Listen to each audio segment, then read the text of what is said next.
Interesting. Very rich conversation here. Dr. Taylor talked about excellence, and of course, you're talking about quality of teaching as well. Let me ask you, basic literacy is extremely important for a student to succeed, yes? There are quite a number of students in the Bahamas, and I guess in the United States, who are being left behind. My question is this: in terms of style of teaching, the manner in which we teach students today, should that be going through changes over time, ongoing changes? Is that what you were saying, all of you? Teach who's in the seat. Teach who's in the seat. What do you mean? Teach who's in the seat. You can't come in the front of a classroom and teach people from 2003 right now. It's a total different mindset. And I tell all my colleagues, especially when it comes to the arts, sports, and any extracurricular things, because you can do band in the classroom and do it after school, before school, or whatever. It's not just a classroom thing. Kids today have options, many of them, many options. So they don't have to do band. They don't have to do art. They don't have to do, but the thing is, when you get in the classroom, you need to be able to communicate on their level and communicate and speak. In the police force used to say, you have to speak in a language in which people understand, right? We have heard, ladies and gentlemen, people talk about the educational system failing. And there are a whole lot of people who, as Dr. Taylor mentioned, he's the senior on this webinar today, who came through an old system and who have done extremely well. Is there anything wrong with the system, or are we just dealing with individuals who need to adjust to the system? Right. I think this, as a former elementary teacher, obviously first grade, right, literacy, that's what we're talking about, is teaching kids how to read. And I think one of the things that, at least what I see shift is just this focus on, obviously, engagement. When kids are engaged with what they're learning, and Mr. Bailey, he hinted at it, like when kids are engaged in their learning, their learning is just going to grow. It's just going to happen, right? And so when you think about literacy, the incorporating choice reading into the things that kids did, less are we doing like everybody reads the same book. Like, remember those days when we all read Roll of Thunder, Hear My Cry? Now it's like you read the book that you're interested in, so we can help you, guide you through this process. And then we'll teach you the skills, but we want that interest level to grow a little bit higher. And it obviously that grows when you are interested. If you are like football, why wouldn't you read a book about football? If you want to learn, saying that the way we teach must change. It has to change over time. It's like he said, Mr. Bailey said, you have to adapt to the people in the seat, right? So as we are moving forward, we need to respond to the people in our classrooms. And I think that's the big shift, to answer your question directly. Yep. And I'll just like to add, some of that is making sure to meet people where they are. And I think that's what Ashley's saying, is that you need to make sure some people are visual learners, making sure some people need repetition. So incorporating that into whatever's being done, I think is definitely important. I know from my elementary school education, my grandmother taught for 43 years, and she was my third grade teacher. So that style of learning really helped. And then moving into university, we never had everything that we needed, but I didn't know that until I went off to the Culinary Institute of America. They made sure that we went to the hotels to see what they were doing. We went off to Europe, and that's how we learned and progressed. So I think the style definitely has to change, especially in the culinary field. It's always changing. It's always evolving. You need to learn best practices for what you need right now. So definitely, at some point, you need to change with the times.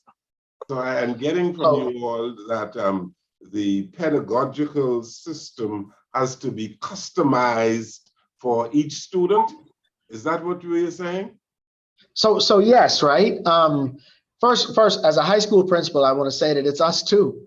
As a high school principal guiding 1,800 students out there, I made the #1 school improvement goal of my school this year to improve literacy across the building.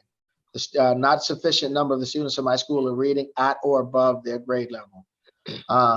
So it's across the board. Now, you're right though, the pedagogy has to change, but the expectation cannot. The outcome and the expectation cannot. How we deliver the learning to them has got to change. Our students are still consuming the same amount of information. They might be consuming it from this rather than from printed hard copy textbooks. But remember, why is literacy important? The skill of being literate is being able to consume information, parse it, and then interact with that information. What do I then understand that's going to make me think differently, that's going to lead me to a new solution, to a problem I didn't anticipate? We want them to be able to do that. And if we keep that as the goal, we can change the way we deliver it, but we still want them to be able to do the same things with the information that they get. Literacy is still important, and I venture to say will always be paramount. If you cannot consume information appropriately, I think we can look around our world and see the outcomes of that. So based on what you're saying, what are you saying, Dr. Dillette? It tells me that, there's no point in talking about a system of education failing if we are customizing pedagogy for each student. Well, and then I think we can go back to saying, well, is the standard that we customize, right? Because as Mr. Bailey said, and all of you have said in different ways, right? If we just go in our straitjackets in a narrow mind saying that no matter who shows up to my classroom today, I'm only teaching in this way, that is when we are failing our students, regardless of whether we're teaching first grade reading or we're teaching in university systems. And so there does have to be a layer of, okay, who is in my class this year? What's happening in their household? What do they already know? And trying to teach to that level. And yes, that makes it harder on educators because you may have a classroom where there are different levels of students. And that kind of goes back to that resource discussion of figuring out, how do we best resource our classrooms? Maybe it's teachers' aides, maybe it's more books. I don't know what, it'll be different things for different classrooms, but I think the focus has to be, meeting those students where they are, and that should be the standard. And so the standard is essentially that we need to continuously evolve.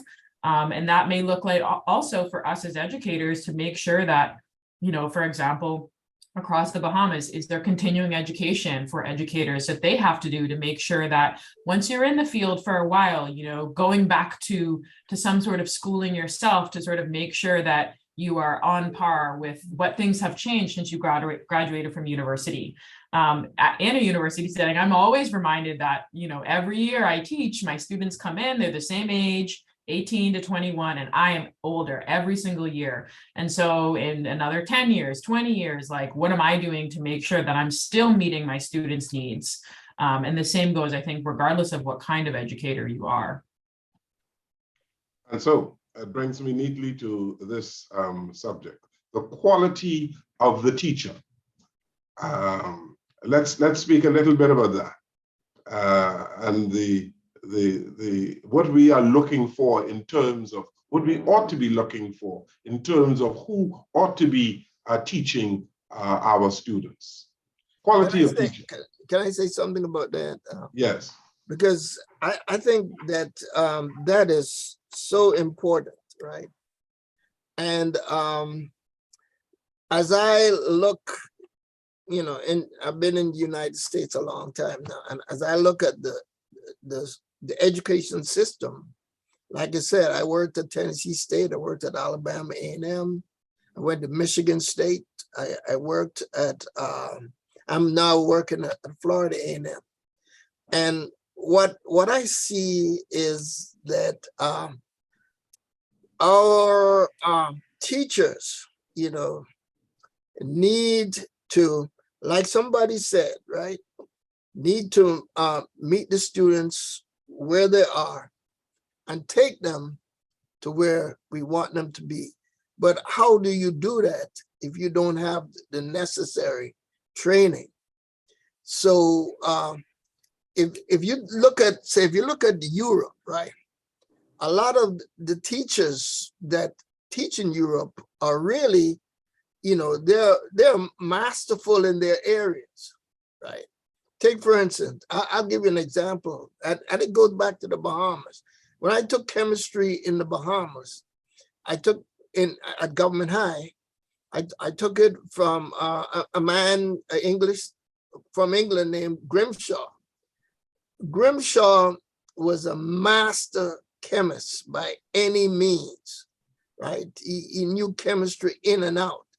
And he had worked in the field, obviously, okay? But I could give you another extreme case that some kids over here find in the high school. In the high schools, you might have football coaches teaching chemistry, you know, and other people teaching chemistry who are not masterful in the area, right? They're not really chemists. And so I feel that our teachers need to be and also trained in such a way that they can actually, you know, understand better how people learn. And the learning that we have to understand now is learning that changes with the time, you know, with the technology, because everyone has to agree. Technology is very important to learning too, and can be used very masterfully to help people to learn.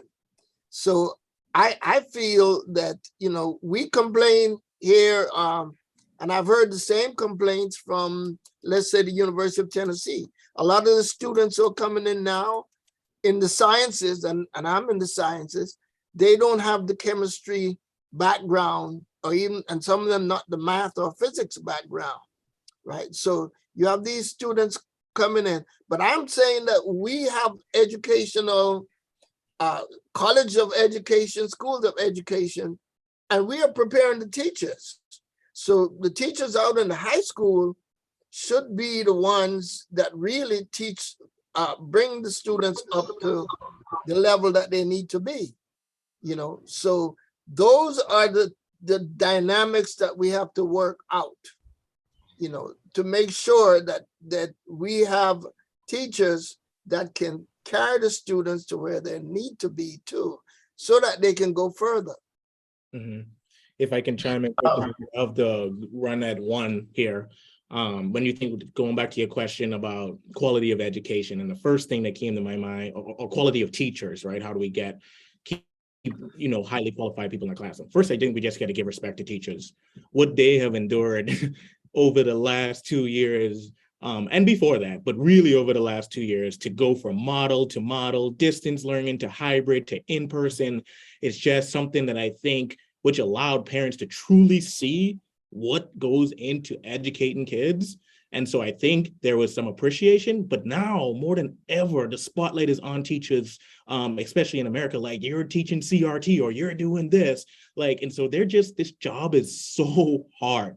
And so I know this year, for the first time ever, like, trying to hire teachers was a challenge, which in our district, we typically don't have that, in terms of people don't want to do this job because of all the outside factors. So I think, and part of answering your question is, to attract quality teachers, we just got to first start paying some respect and appreciation to the people doing this work each and every day. And pay them more. Pay them more. That was going to be my next point. That's one of the main things. Right, and that's going to be my next point. Like, we have to work on our school experience, even pre-K, all the way to higher ed to make sure kids are having good experiences so they want to come back into education, right? If they're not having good experience, why would they want to sign up for this, right? And then with that is like, how do we compensate people for the work that they're doing? Because they're doing really good and we know important work. And the last piece, Alana kind of hit on this in terms, how do we continue to coach and mentor and support their growth as the world is changing, as the research-based best practices are changing as well. Those are the key components, because I think, yes, we need quality teachers, but I think we have to start with just that respect, appreciation, and celebration of the people doing this hard work. Ambassador Jones, right now, I agree. Right now, not only are we struggling to improve the quality of teachers, there just aren't enough teachers. I have vacant teaching positions at my school with no one to hire. Not enough people are entering this profession anymore. To Dr. Taylor's point about the sciences and all the other areas, I opened up with a conversation about why I got an education. All of my degrees are in science. I have a bachelor's degree in pre-medicine biology, a master's degree in agronomy with an emphasis on plant genetics. And I worked in scientific research for 5 years at the University of Georgia, and I was doing it well, but I didn't enjoy it. I moved to education for two reasons. One, I'm from a family of educators in the Bahamas, but also the thing that I opened up, my initial comment was that I'm from what I believe to be a country and a culture that celebrates, or at least used to celebrate, educators. But I don't know that that's continuing to happen. That was happening when I was a child. I don't know that that's continuing to happen. So young people are not growing up seeing education as a proud career to enter. And we sometimes as adults contribute to that. How often do you find a brilliant young person and you tap them and you say, hey, I think you'd make a good teacher? Almost never. We always tap the brilliant kids and say, we think you should be a lawyer, you should be a doctor. We need, if we are going to improve the quality of education, Ambassador Jones and everyone else, not only do we need to return to a day where more people enter this profession, we also want to be able to attract the gifted people to consider this profession as a proud option for them. Yeah. And So how we do that is a complex topic. I can't remember who touched on it, but we got to create community. We got to create mentorship. We got to have a place, a safe space for teachers to be able to say what they need to say and not be judged for it. We have to pay teachers. And by we, I don't mean just in the United States of America. I'm talking about in the Bahamas as well. Because I know of many people who are great educators and retired the system and weren't even making 40 grand. That's a shame. For the way that they educated, for the people that they educated, people who sit in offices just like we do, and we can say, and I'm sure that all of us can say, we probably made more in our first arena in teaching than our teachers ever did, and they were great. People who are and still teaching right now and still not being compensated, still show up every day on time, still educating people's kids, probably their grandkids, probably their great grandkids, and not being compensated and not being celebrated, like Mr. Bethel said. And even in that, did we really, really celebrate them if we didn't take care of them? Because, these people have to live. They have kids too, that they have to go home after they've dealt with our kids and us for the day. They have to go home and deal with their kids and their husbands and their wives, right? Another thing is we have to make, someone said it also, we got to make the experience a great one, so that people would want to. I had great teachers. I had fun at school. I wanted to get up and go to school every day. My teachers had a space where I could not only learn, I could communicate with them, right? It was more than just Mrs. So-and-so, Mr. So-and-so teaching me math or English. We could sit down and talk about things about life, and they would give me sensible conversation and sensible advice to say, this is what I think you should do. This is how I think you should move. This is how I think you should act. And this is why I think you should do this. Right? And encourage those students who we see have the gift. Man, look, you should come, you should get into teaching. This is why. And how do we encourage that? By giving them chances in the role in the classroom. In my band classroom, there are very few moments that a student isn't in front of the classroom. What I mean is this: in the first beginning months, I established a system of what needs to be done in class.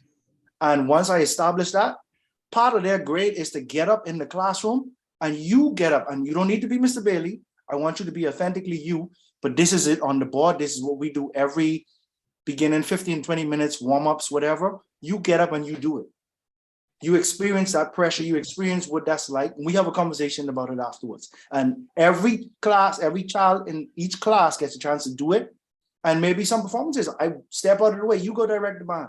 You pick the songs, you warm them up. I may teach or I may step in to show you, okay, this is what you need to correct. But students can't just be sitting down in the classroom on the receiving end. They have to have buy-in. You got to let them give something to the classroom so they can feel what that's like to accomplish something, to achieve a goal.